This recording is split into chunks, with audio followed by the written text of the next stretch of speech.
Father Jason Catania is the Mercy One chaplain and assistant at, he does assistance at St. Augustine. He's on loan from the Anglican Catholic Ordinariate. Father Jason, thank you for coming on the Catholic Morning Show. Morning, Bo. Happy to be with you. It's very appropriate. Like we said, the Holy Father, Pope Leo XIV, speaking with the Archbishop of Canterbury. But you came from, of course, converted to Catholicism, but particularly converted as part of the Anglican Catholic Ordinariate. And I think people have heard about this, but maybe they don't know what all that means. So if you can start with talking about what the Anglican Catholic Ordinariate is, then we'll get into your personal story and how you were involved in that. Sure. The three ordinariates, there are three in the world, for former Anglicans that have come into the Catholic Church as a result of the Apostolic Constitution Anglican Cedibus of Pope Benedict XVI, 2009. The U.S. Ordinariate was the second one established in 2012, and I came in to the church through that along with my parish back in Baltimore in 2012, and we were among the first to do so, and I was in the first group of priests that were ordained for the North American Ordinary. It covers the U.S. and Canada. And we have parishes throughout that territory. Nearest one here is St. Barnabas in Omaha, where I served as pastor for a time. Wonderful. And so when you think about this idea of conversion, the idea most people have is a single person makes a decision, they think long and hard about it, and then boom, they come over and they're Catholic. To convert with a congregation has to be a whole different ball of wax. So if you can give us some insight into what it's like to have these conversations, to think about this big decision, but to do that as a pastor and having an entire group come over with you. Sure. So my parish in Baltimore, my former parish, Mount Calvary Church in Baltimore City, was a parish that came from what we called the Anglo-Catholic tradition, the high church end of the theological spectrum within Anglicanism, and it was a process that took a number of years. I mean, you might even say decades. One of my predecessors as the rector of Mount Calvary back in the 1870s actually was received into the Catholic Church by Cardinal Newman himself. Well, there you go. Wow. Yeah. So there was a steady flow of people, both clergy and lay faithful, who departed Anglicanism from Mount Calvary to the Catholic Church. And so when Pope Benedict issued this letter, it was almost like an engraved invitation for us. And so we together discerned that this was what God's will was for our parish community. Yeah, and for people who aren't familiar with, like you were talking about, high church Anglicanism, we don't have enough time to cover all of it, but in the United States, I think most people would know Episcopalianism, right? That's what they would think about as the Episcopalians connected to the Church of England, and that's sort of the American version. Of course, Anglicanism and high church Anglicanism, some people might be familiar because they know John Henry Newman, like you were saying, who eventually converted. But in the United States, what was that like for their, what niche in the sort of ecosystem of Protestant denominations was the Anglo-Catholics, and they played especially in a city like Baltimore? Well, you would find Anglo-Catholics throughout the Episcopal Church is the main body that is the daughter church of the Church of England in the U.S. There are other Anglicans in the U.S. that have left the Episcopal Church, and you'll find many Anglo-Catholics in those bodies as well. But Mount Calvary had been an early adopter of Anglo-Catholicism in the U.S. The parish was founded in 1842, and so it had that imprint from its very inception, even though it remained a part of the Episcopal Church until we were received into full communion. Yeah, well, and then for yourself, did you grow up Anglo-Catholic, or were you something before? No, I had a very ecumenical growing up. I was actually baptized as an infant in the Catholic Church, but I was not raised Catholic. We attended lots of different Protestant churches. My stepmother is a devout Lutheran, and so that was kind of the main influence. I discovered Anglo-Catholicism on my own when I was in grad school in my 20s, began to discern a call to the priesthood, and that was very much my the theological world that I lived in. I always had an inkling, though, that I would end up a Roman Catholic. Even when I was ordained a priest in the Episcopal Church in the year 2000, in the back of my mind, I knew that someday I would be in full communion.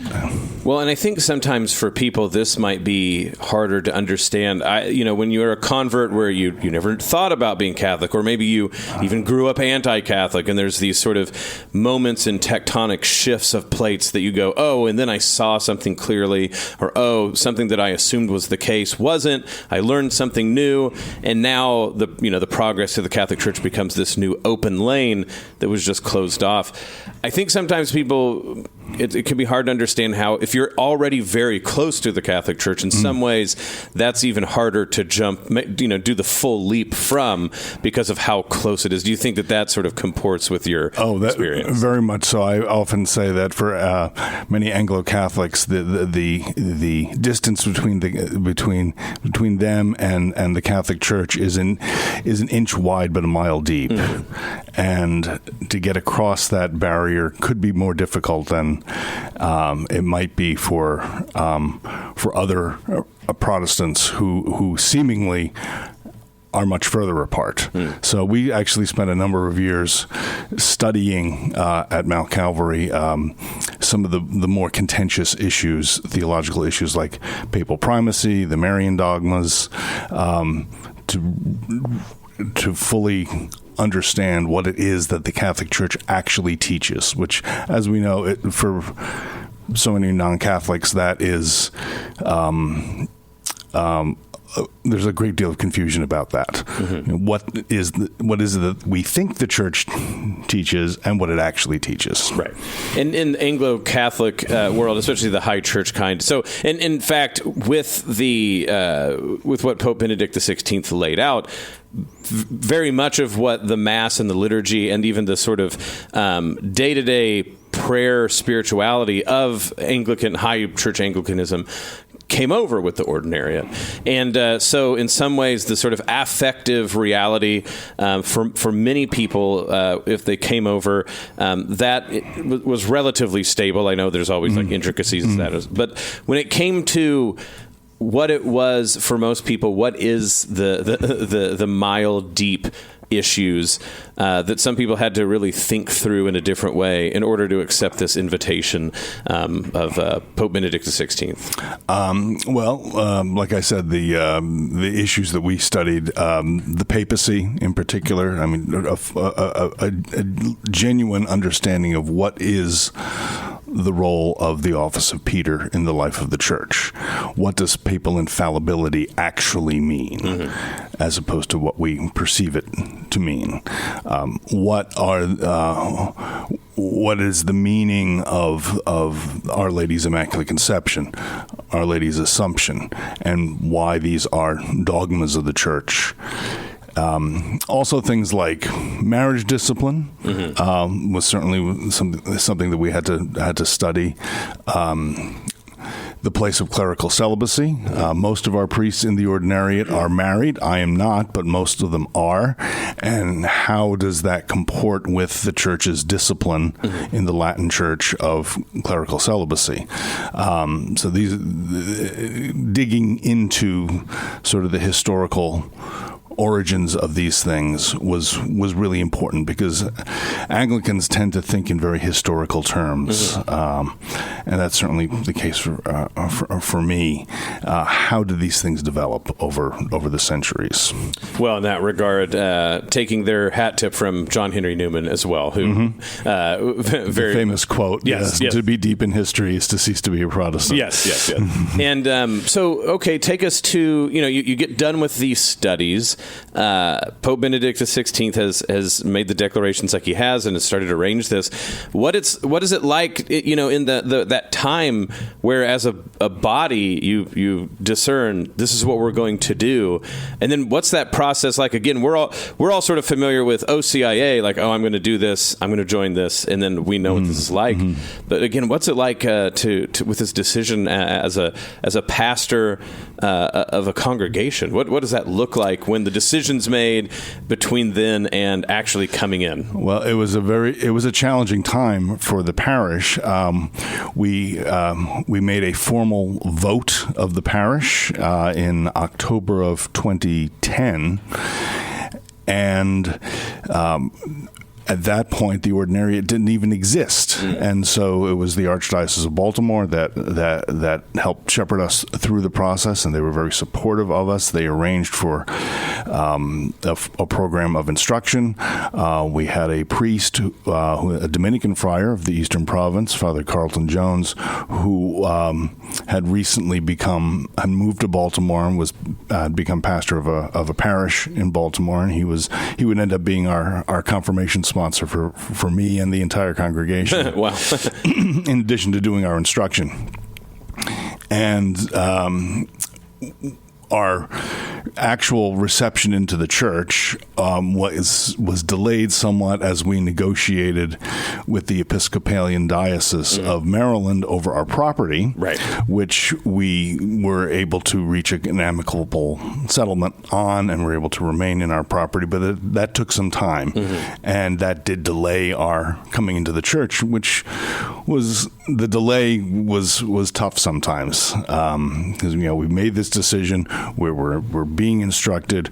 We're ready to go, and yet we're not there yet. Right. So eventually, in late 2011, we finally reached the settlement, and so we were received into the church in January of 2012, and that was a day of tremendous joy for all of us, and the culmination of not just the process that we had been through in the previous year and a half, but really the whole history of the parish. Absolutely. Well, look, before we let you go, we're at the end here.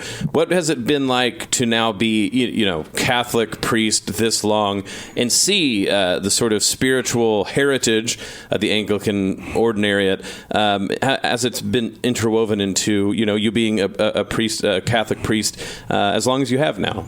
Well, I've just fairly recently, I crossed the line where I've been a Catholic priest longer than I was an Episcopal priest. And I often reflect on how I would not be the Catholic priest that I am if it weren't for that time as an Anglo-Catholic. And it has continued to inform how I function pastorally and liturgically, and it's wonderful that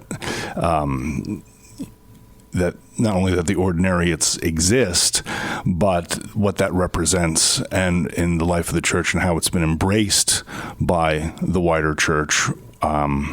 Even in places, like Des Moines, where we don't have an Ordinariate parish here, the way I've been embraced by the bishop and the priests of the diocese and the people that I've interacted with, and I feel like I can really live out who I am as a Catholic priest with the background that I have in this place. I'm very grateful for that. Yeah, well, absolutely beautiful. We, of course, are very glad to have you here in the diocese, and just thank you for sharing your story, and especially just the unique aspect that it takes. Like I said, just thinking about when you're converting, but it's an entire group converting together. It's very beautiful, but the logistics alone, very impressive. So this has been Father Jason Catania, on loan from the Anglican Catholic Ordinariate. He is here in Des Moines as the Mercy One chaplain, and he does assistance at St. Augustine. Father Jason, thank you for coming on the Catholic Morning Show. Thank you for having me, Beau. Have a great day. You as well. We really appreciate it.